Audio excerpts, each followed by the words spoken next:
enter this space of hope and community. Come, let us enter this space with our sorrows, our joys, our passion and compassion. Come, let us enter this space with the stories of our ancestors, for their strength and wisdom beats in our hearts. Come into this space present to the beloved companions who move beside us. Come into this space mindful that together we are building a future for other generations. Come into this space and let us worship. I now invite you to rise in body or in spirit as we say as we light our chalice and then say our covenant words together.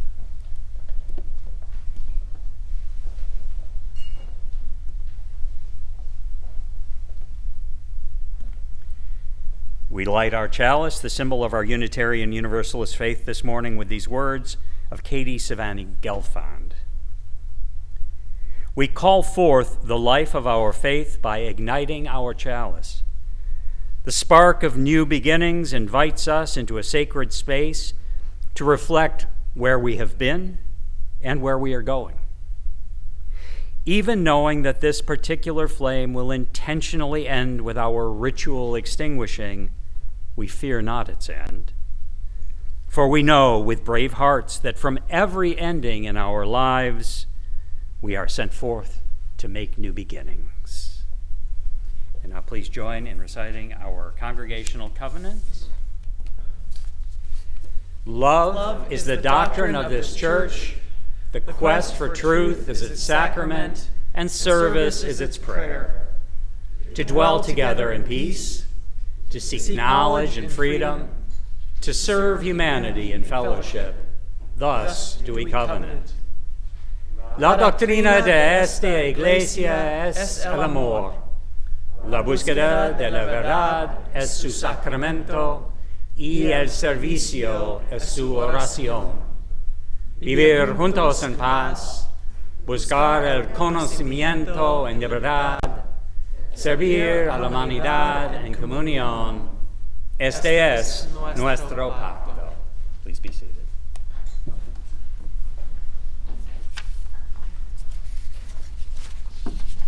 Good morning. And welcome to the weekly worship service of Emerson Unitarian Universalist Church. I'm Todd Covert. I use he and him as my pronouns, and it is my privilege to serve this morning as your worship associate. One bit of housekeeping before we go any further. Please make sure you have silenced all your electronic devices, and thank you very much for wearing a mask in consideration of the health and well-being of this community. Emerson has been a welcoming community, offering a home for open and inclusive spirituality in the West San Fernando Valley for 70 years now. Here we proudly uphold the Unitarian Universalist values of love, equity, justice, compassion. Here we hold to no creed and strive to be a place where you can bring your questioning mind and your expansive spirit. We welcome you, whatever your age, your community of origin, gender identity, or affectional preference. Come here as you are, be who you are, and who you are becoming. Let us begin our service today by acknowledging that our church is on the traditional, ancestral, and unceded territory of the Tataviam, Chumash, Tongva, and Quiche peoples. The forces of colonialism and imperialism and racism stole these lands and suppressed the languages and cultural traditions of those who have lived here. We commit to honoring their elders, past, present, and future, and the work they do to continue to hold and advance the memories, traditions, and culture of this area. We gather today for worship both in our physical church in Canoga Park, but also virtually via Zoom. To our members and friends joining us in both spaces, I extend a welcome and a thank you for your ongoing friendship, fellowship, and support. This beloved community would be less without any one of you, and your presence is always deeply felt and appreciated. If you're new to Emerson, hope you find this service spiritually and intellectually engaging, and that you feel welcome here. We encourage you to sign either our physical guest book in the foyer or our virtual guest book linked from the chat in Zoom. Signing up on our list gives you information about not only our weekly service, but also other Emerson program offerings, both in person and online. Also, in the Zoom chat, there should be a link to our virtual book of life. And if you have a joy or concern you'd like shared aloud during the course of the service, please add it to the virtual book of life. And as always, those of you here in the sanctuary can share a joy or concern to be read aloud in our physical book of life behind our musical director, Kevin Matthey, at the piano. If you'd like to get to know us better, we invite you to stick around after the service. Those of you on Zoom can join in a virtual coffee hour in breakout rooms. And here in our physical church, we have our monthly First Sunday potluck. So we hope you'll join us afterwards for that in the pavilion. All are welcome. And so now I invite you to rise once more in body or in spirit as we sing our first hymn of the morning. This is Morning Has Come. It's number 1000 in the Teal hymn.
Earlier this week, I sent a letter to the congregation, which I know many of you have heard, although I imagine some of you have not, and yet I figured I would share what I wrote. And it's different when you're reading it than when you're saying it.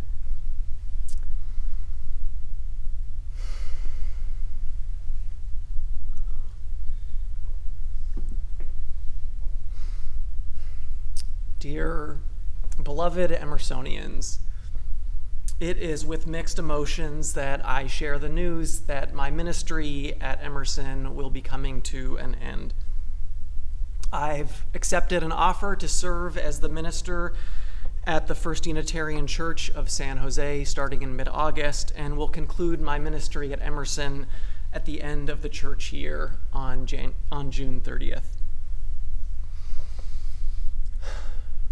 Emerson is a wonderful congregation, and I love you very much. When I accepted the call to be your minister, I thought I would probably stay about 5 to 7 years. The average length for a settled ministry, it used to be 7 years before the pandemic. I think it's actually shrunk since then.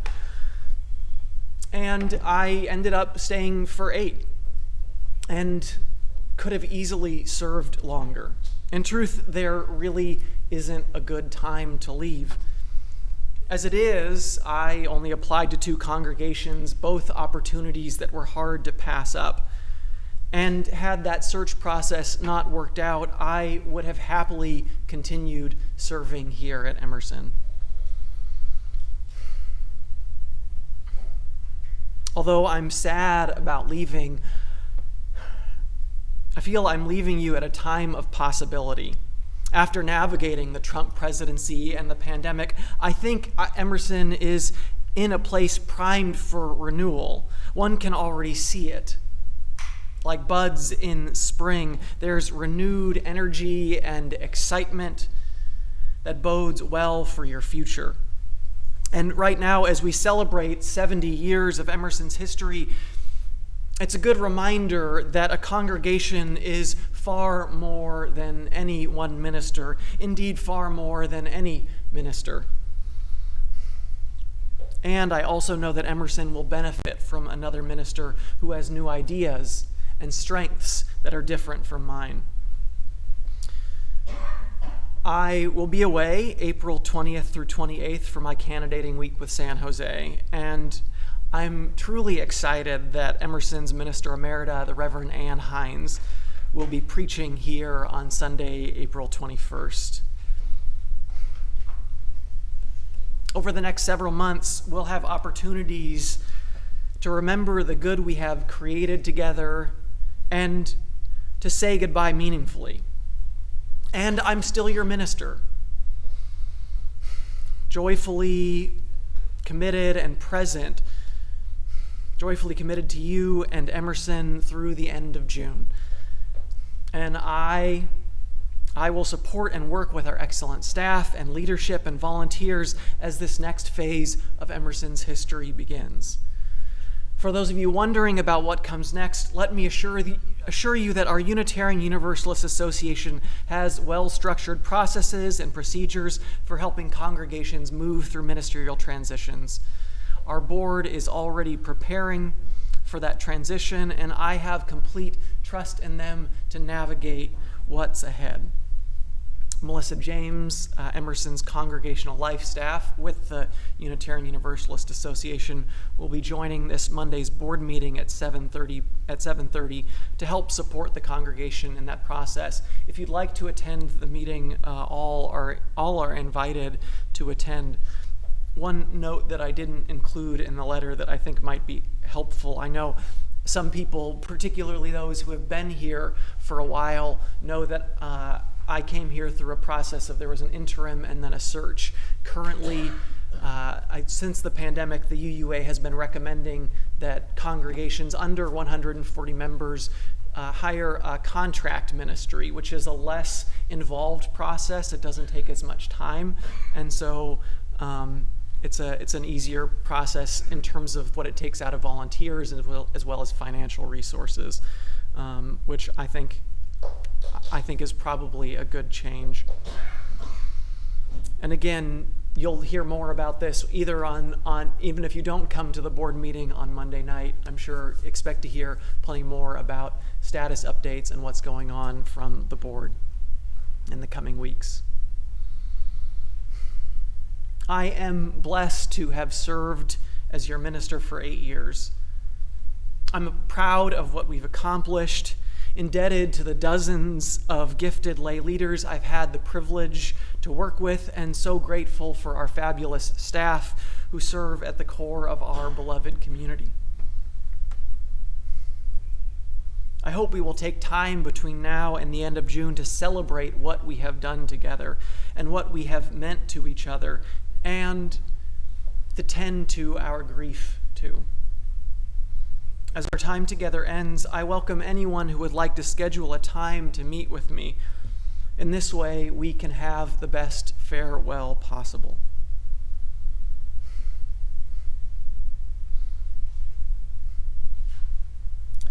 Others who have more experience with leaving have reminded me that my job now as your minister is to say goodbye well.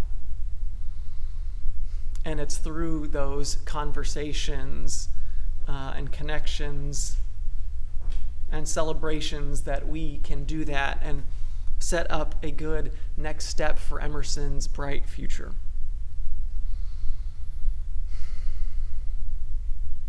And I hope in all of this that the thing that you hear from me is that I love you. It is hard to leave. It is not a decision I came to easily. And it has been an honor to serve this congregation.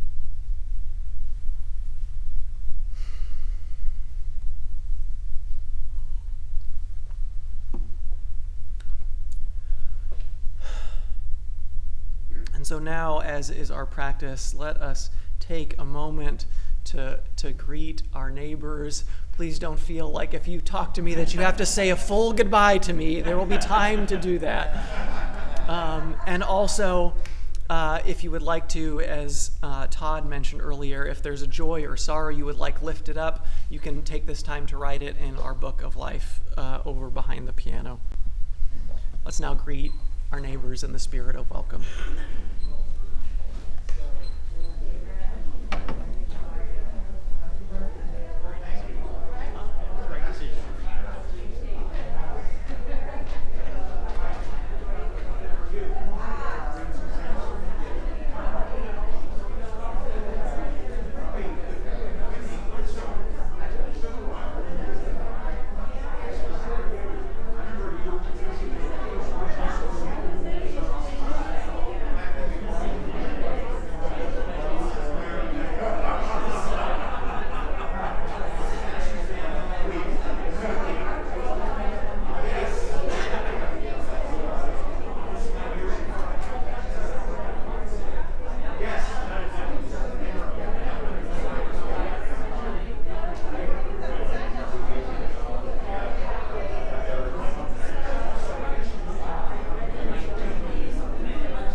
So our story for all ages this morning is one that I did actually almost exactly a year and a half ago.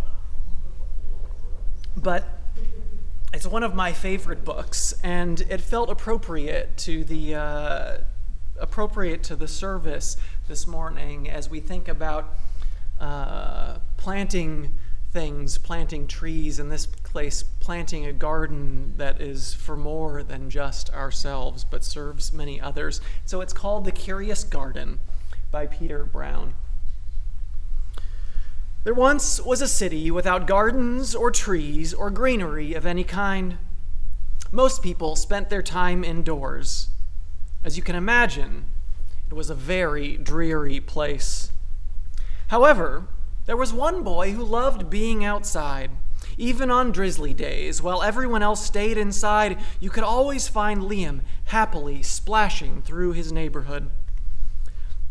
It was on one such morning that Liam made several surprising discoveries.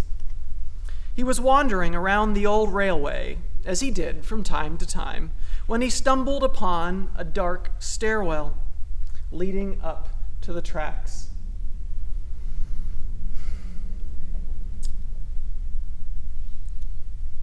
The railway had stopped working ages ago, and since Liam had always wanted to explore the tracks, there was only one thing for the curious boy to do. Liam ran up the stairs, pushed open the door, and stepped out onto the railway. The first thing he saw was a lonely patch of color. Wildflowers and plants were the last thing he had expected to find up there, but when he took a closer look, it became clear that the plants were dying. They needed a gardener. Liam may not have been a gardener, but he knew he could help. So he returned to the railway the very next day and got to work. The flowers nearly drowned, and he had a few pruning problems, but the plants patiently waited while Liam found better ways of gardening. As the weeks rolled by, Liam began to feel like a real gardener, and the plants began to feel like a real garden. Now, most gardens stay in one place, but this was no ordinary garden. With miles ahead of it, the garden was growing restless. It wanted to explore. The tough little weeds and mosses were the first to move. They popped up further and further down the tracks and were closely followed by the more delicate plants. Over the next few months, Liam and the Curious Garden explored every corner of the railway.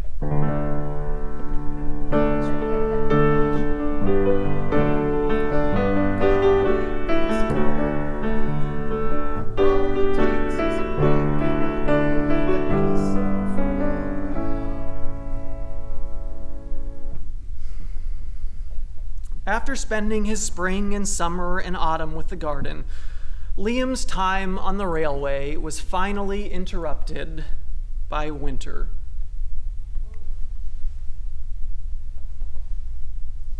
Heavy blankets of snow fell on the city that season. And for the first time since he'd become a gardener, Liam could not visit the plants. And rather than waste his winter worrying about the garden, Liam spent it preparing for spring. After 3 cold months, the snow finally began to melt, and Liam rolled his new gardening gear over to the railway. Winter had taken its toll on the garden.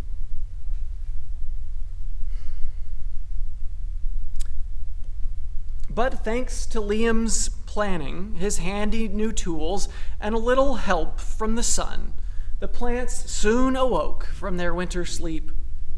Now, the garden had always wanted to explore the rest of the city, and that spring it was finally ready to make its move. Once again, the tough little weeds and mosses set out first. They popped up farther and farther from the railway and were closely followed by more delicate plants. The garden was especially curious about old, forgotten things. A few plants popped up where they didn't belong. Others mysteriously popped up all at once. But the most surprising thing that popped up were the new gardeners.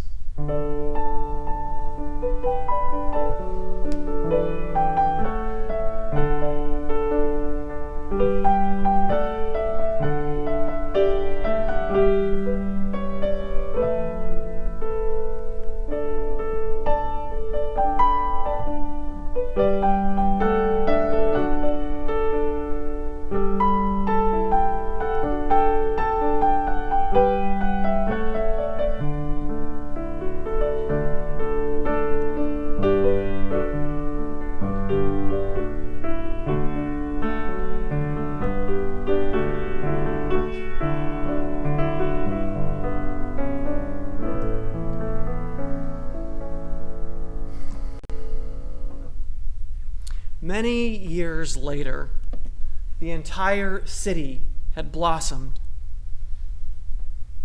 But of all of the new gardens, Liam's favorite was where it all began.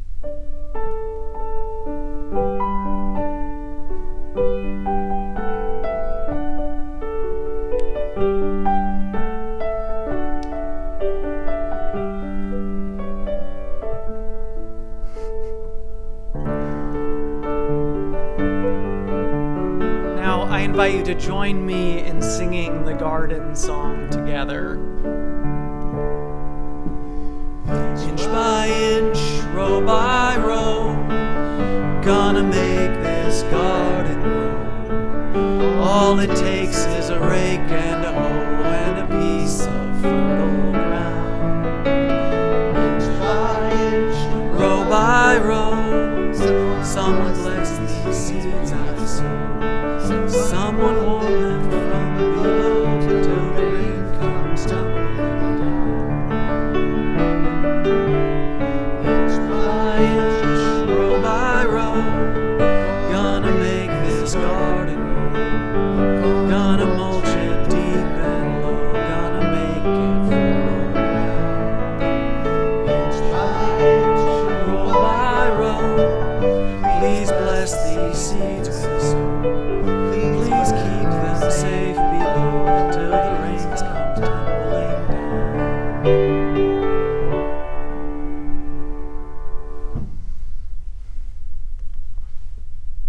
Now, I invite you to join me in saying our unison affirmation together. You can join in the hand motions if you know them, or even if you don't, they're pretty simple. We are Unitarian Universalists, a people of open minds, loving hearts, and welcoming hands.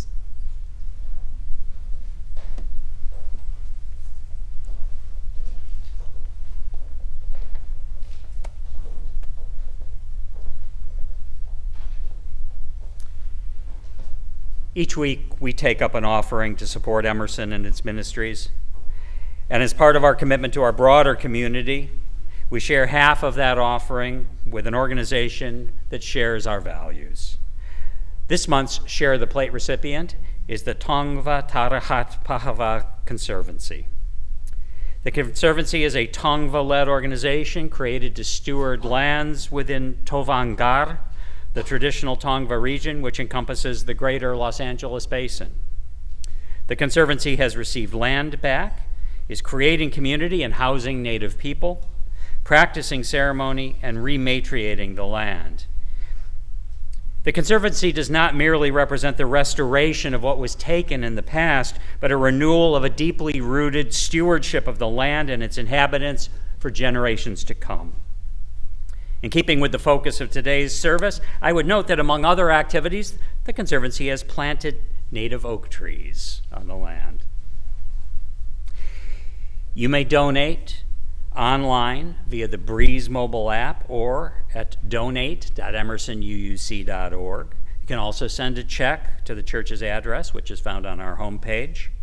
Please write "Share the Plate" in the memo, or if you're making a payment on your annual pledge, please write "Pledge" in the memo line. I invite the ushers to take up this week's offering.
Each Sunday, we take time in our service to lift up the joys and sorrows within our community and in the wider world.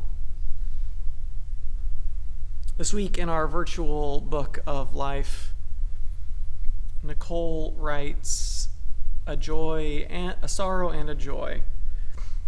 Well, when I first read Reverend Matthew's news with sorrow, I realized that the depth of sorrow is tempered by the joy that we are still together in this moment and will continue to share space on the geography of this earth and in our hearts.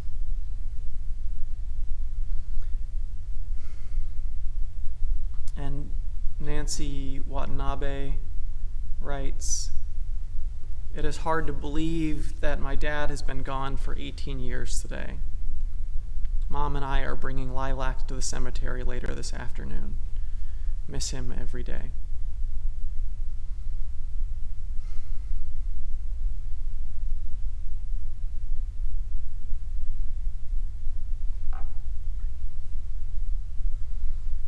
In a moment, I'll sound this singing bowl, and after I do, I invite you to speak into this space or type into the chat if you're joining us online any joys or sorrows, any names or occasions that are on your heart this morning and that you would like lifted up into this community in this, our embracing meditation.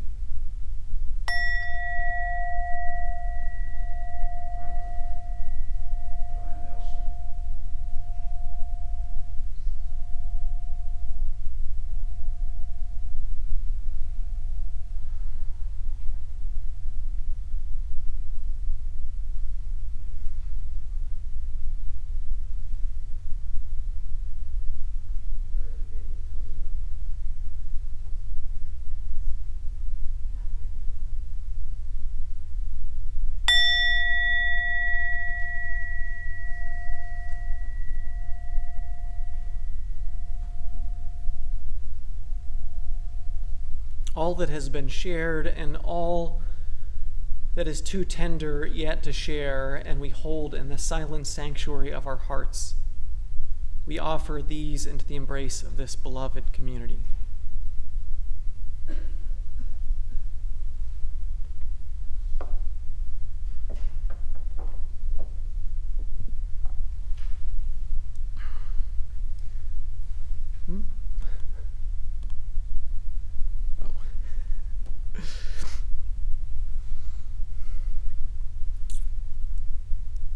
I now invite you to join me in a spirit of meditation or prayer.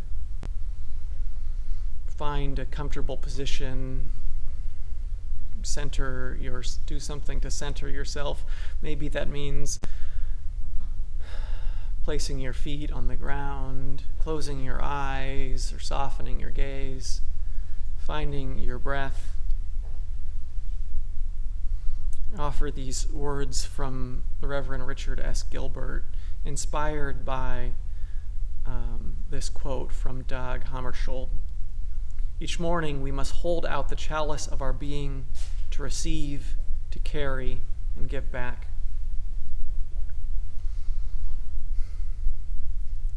Each morning we hold out our chalice of being to be filled with the graces of life that abound. Air to breathe, food to eat, companions to love, beauty to behold, art to cherish, causes to serve.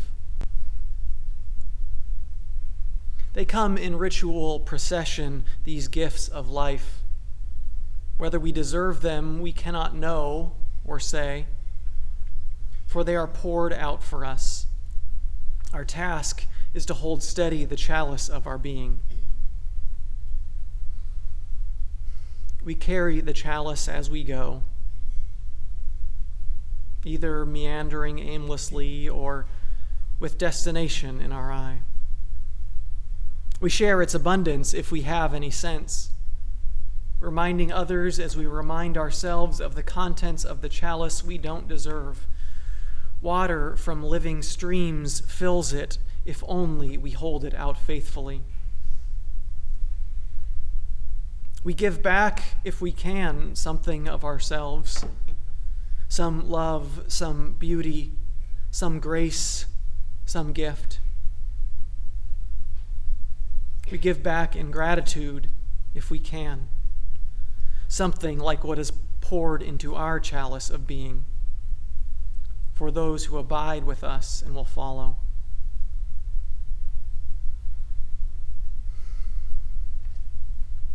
Each morning, we hold out the chalice of our being to receive, to carry, to give back.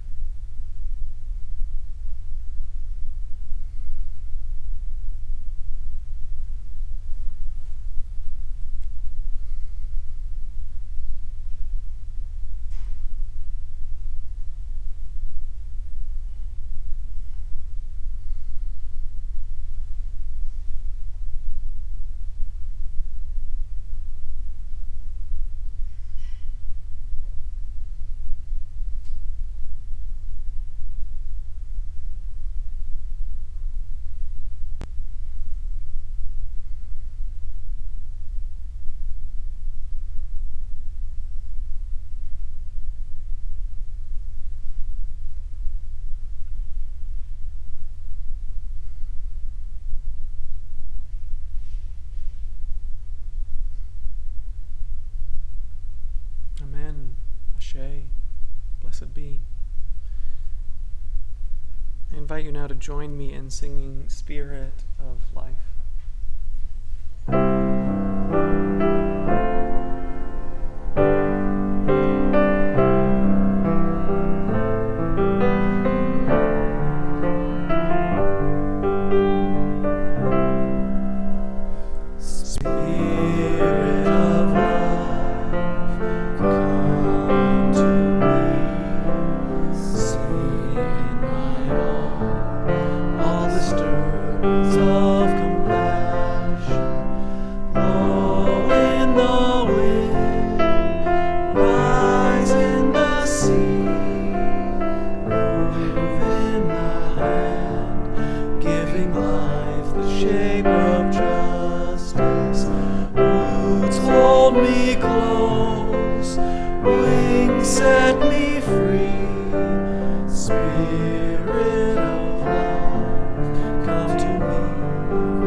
Working with Reverend Matthew on planning today's service proved challenging for me.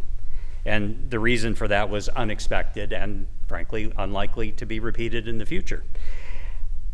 And so, a full disclosure, I've been in the awkward position of having known before the rest of the congregation that there was a chance that our minister could be moving on to serve another congregation. That congregation needed a reference, and Reverend Matthew asked me if I would provide it. Inevitably, my awareness that this transition might be in the offing, and having spent nearly 5.5 years working with Reverend Matthew, not only on preparing Sunday services, but also as a board and committee member, occasioned some reflection on my part about his ministry here and how it has impacted me. And I appreciate the opportunity to share that now. When I first set foot in this sanctuary in June of 2018, Reverend Matthew was not in the pulpit that day. Indeed, it would be a couple weeks before I had the opportunity to introduce myself to him, and 2 months before I was in attendance when he was in the pulpit. By then, I was seriously considering membership. I announced my decision to join during our water communion service, and shortly thereafter, I signed the membership book. Reverend Matthew asked me when we met to talk about my joining if I had thought about a committee to serve on. Because I had experience leading pagan worship and had even preached a couple times at another nearby UU congregation, it didn't really take a lot of thought to say I thought I might be of service on the worship committee. What I asked him would be involved in joining that committee. "Show up at the next meeting," he replied. And I did show up. And I jumped into the fire as a worship associate almost immediately, helping plan what ultimately became an ancestor ritual-centered service for the pagan festival of Samhain, which milestone in my membership, not long thereafter, was followed with constructive criticism from Reverend Matthew to be mindful not to set my personal ego in the pulpit ahead of serving the beloved community.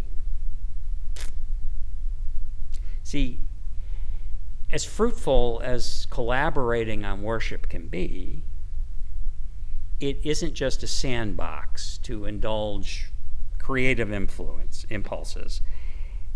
And I've found Reverend Matthew takes very seriously his role in not just shaping his own sermons and his selections of other service elements, but also helping to shape and curate the contributions of others, like myself.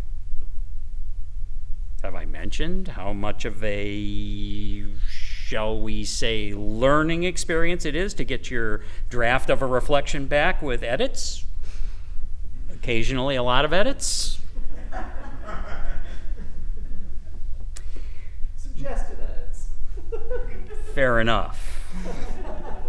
But along with understanding that our community is guided by shared values and each service by a theme, the process of disciplining the personal ego in the furtherance of shared ministry is a really healthy one, I think.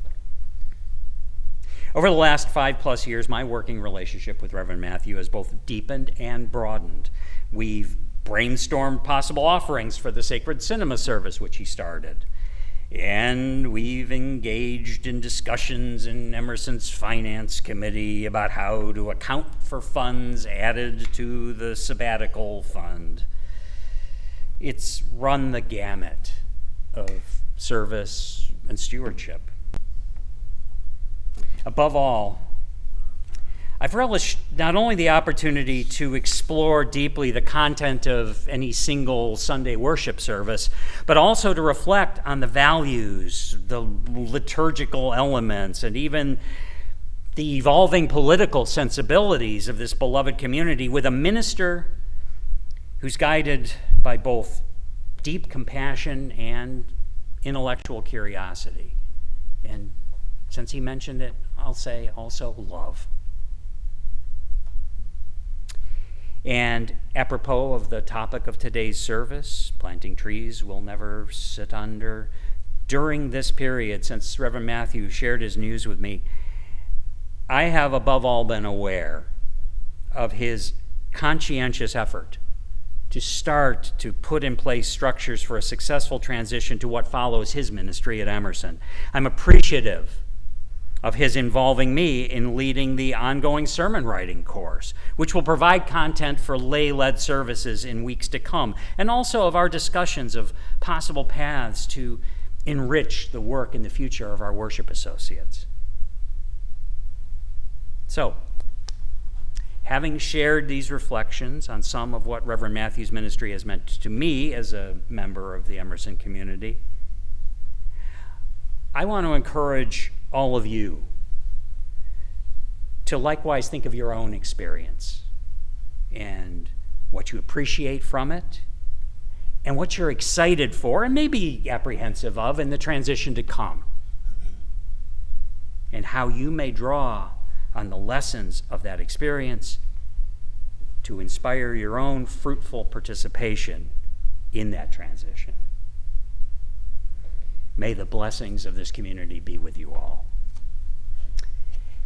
And now I invite the choir to join us for an anthem, The Gift of Love.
This week, I planted a bunch of crops in my new raised bed garden. This new garden bed is one I built this winter at no small expense and not without great effort, even though I knew there was a fair chance that I would be moving away this summer. And so this week I found myself planting crops, only some of whose bounty I will get to harvest. It's something I do every time I leave a place for about a decade now. I think a little over a decade now, including the house I left in Oakland when I came to serve here at Emerson. I do this in part because gardening is a spiritual practice for me, but also because it's not just about me. I'm leaving behind that garden for whomever comes next, knowing that they will be the ones reaping the harvest. And there's something about being able to pass that on that is so rewarding. The first time I left a garden behind, I got a text message a few weeks later from the people who lived in the unit below mine, thanking me for the gift I had left. He told me that it had transformed the way that they ate, the way they cooked, and said it was one of the best gifts they had ever received. And when I went back a year later, they had expanded the garden even further than what I had done. It reminds me of the old proverb that inspired the title of this morning's service. A society grows great when old men plant trees whose shade they know they shall never sit in.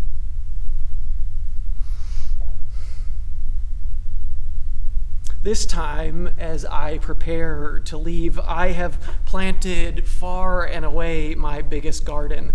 To call it a garden is almost to do a disservice to it. Some 600 square feet of garden space, strawberries, tomatoes, peppers, beans, lettuce, carrots, snap peas, radishes, kale, okra, cucumbers, artichoke, eggplant, melons. Next week I'll plant corn.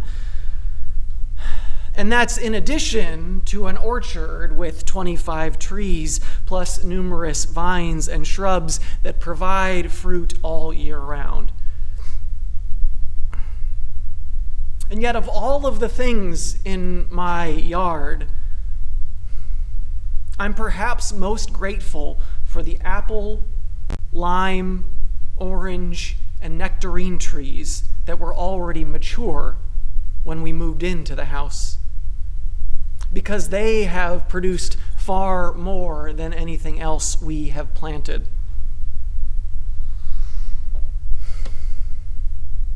A society grows great when old men plant trees whose shade they know they shall never sit in, or in my case, avocados they will never taste. There are numerous proverbs like this from a variety of cultures and thinkers and theologians. An Indian proverb, "Blessed is he who plants trees under whose shade he will never sit."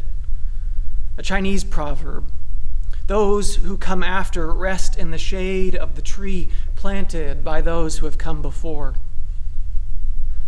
English historian Thomas Fuller collected 2 European proverbs several centuries ago.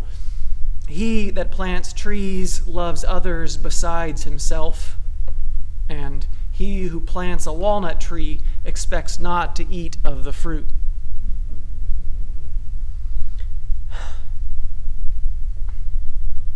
It makes me, too, think of Wangari Maathai, the Kenyan Nobel Peace Prize recipient, for her work in founding the Green Belt movement, which has planted some 51 million trees across Africa. Started by Wangari and a small group of women, it has spread to literally transform the ecology as well as the livelihood, the economy for people across Africa, particularly in Kenya, and has also served to provide financial empowerment to women. Or I think of the Sky Valley Volunteers working to plant oak trees in our local foothills and mountains because they are keystone species that provide habitat for so much.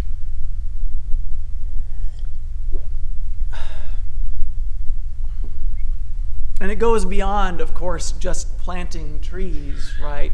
We can think more broadly. It's about thinking about future generations.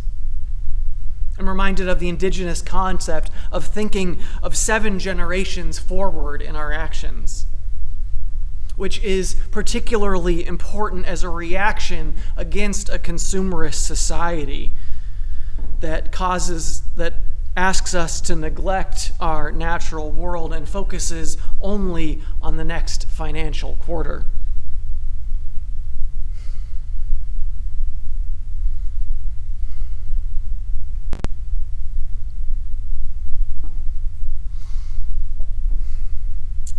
It's also got me thinking today, on the 6-month anniversary since Hamas launched its brutal attack on Israel, and 6 months later, the situation in Gaza is more dire than it has ever been.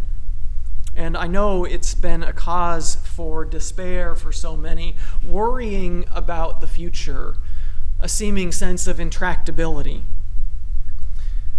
And yet I found some real inspiration a few weeks ago in the words of Ayad al-Baghdadi, who's a Palestinian human rights activist, now recently a Swedish citizen as of a year ago, but had lived as part of the diaspora since being a baby. And Baghdadi, who's also a writer, spoke on the program On the Media. The program is called On the Media, radio program and podcast. And al-Baghdadi said, we have to think in intergenerational terms, because really I see a lot of Palestinians, but also Israelis now asking the questions like, how can we live with these people after what they have done? There's 2 ways that I respond to this. The first is, tough luck. You're going to live with these people. And the question is how? There are babies who are going to be born tomorrow between the river and the sea, some Jewish, some Palestinian. We have to ask ourselves, what do we want for them 20 years, 30 years from now? Do we still want them to be doing what we are doing right now? We would have failed them. We would have failed our own children. Current politicians, current movements, etc., who are locked into this old way of thinking, all they're going to give us is more of the same, more bloodshed, more conflict, more violence, more war. Palestinians, their backs are to the wall, they're being starved, they're being bombed, they feel like the only thing they could do is fight back.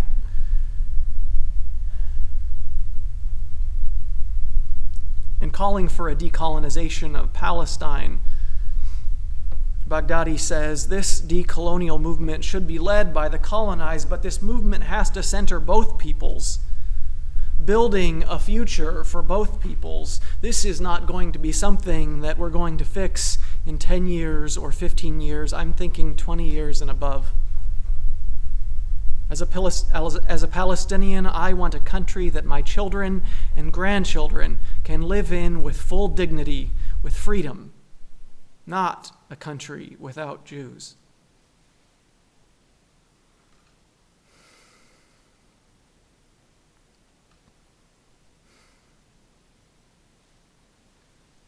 And so we must think about the future, think in that longer time scale in terms of sustainability, in terms of the dynamics we want our children, our grandchildren, our great-grandchildren to be living in. We must think about the future then, the future of our world, and also for our congregation.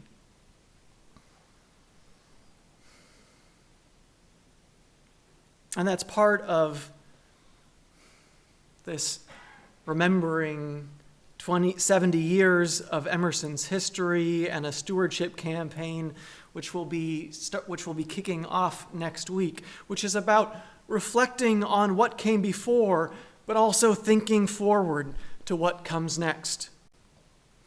A reminder of what we have been given in so many ways by the people who came before us. People whose names we might not know, or names we only know because they are engraved on our wall over here. People whose work and support helped build this church, this space after 2 different times this congregation has lost its building in its relatively short history. And so we must think about who comes next. Those who will show up at these doors or join us online looking one day for healing, for comfort, for hope, for inspiration.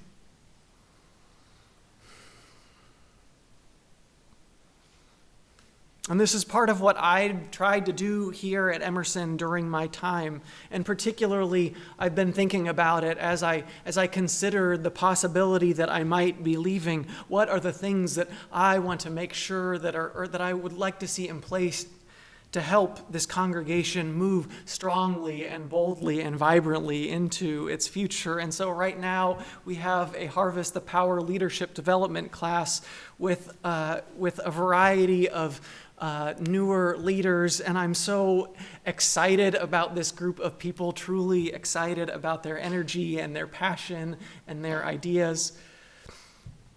And as Todd mentioned, the sermon writing and preaching class, which will allow us to fill many of the upcoming services during the summer, and also I know has resulted already in one new worship associate.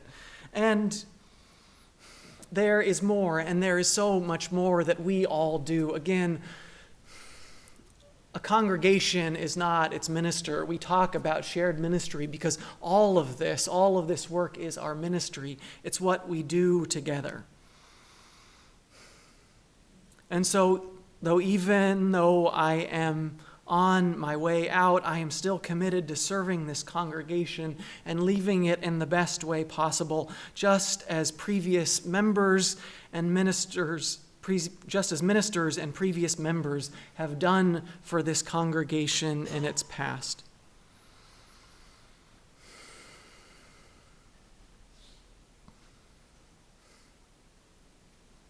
To paraphrase Deuteronomy chapter 6, verse 10 through 12, we all drink from wells we did not dig, and sit in the shade of trees we did not plant.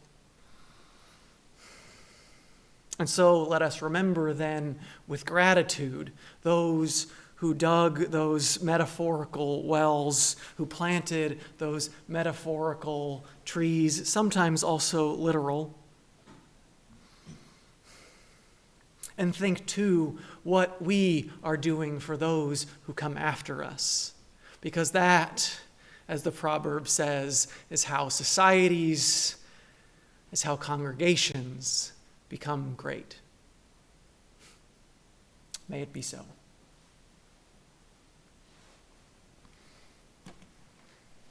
I invite you now to rise in body or in spirit and join me in singing hymn number 128, For All That Is Our Life. We'll just be singing verses 1, 2, and 4. So please rise. For all that is our life, we sing our thanks and praise.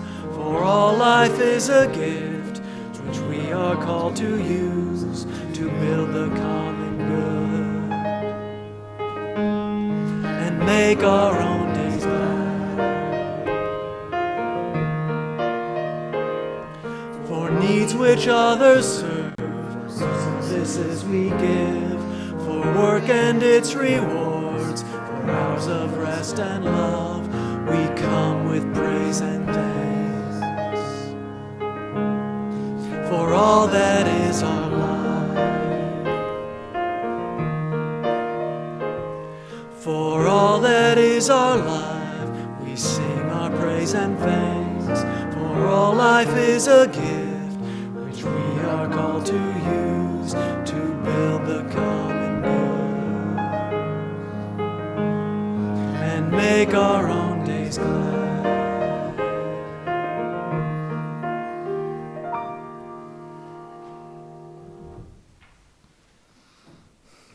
As our service comes to a close and we extinguish our chalice, I invite you to reach out and take a hand or bump elbows, put a hand on a shoulder if you feel comfortable to make a connection with someone near you. To those of you joining us online, we send our energy out to you and ask that you send it back to us and to each other. In the words of the Reverend Peter Rabel, we build on foundations we did not lay. We warm ourselves by fires we did not light. We sit in the shade of trees we did not plant. We drink from wells we did not dig. We profit from persons we did not know. This is as it should be. Together we are more than any one person could be. Together we can build across the generations. Together we can renew our hope and faith in the life that is yet to unfold. Together we can heed the call to a ministry of care and justice. We are ever bound in community. May it always be so.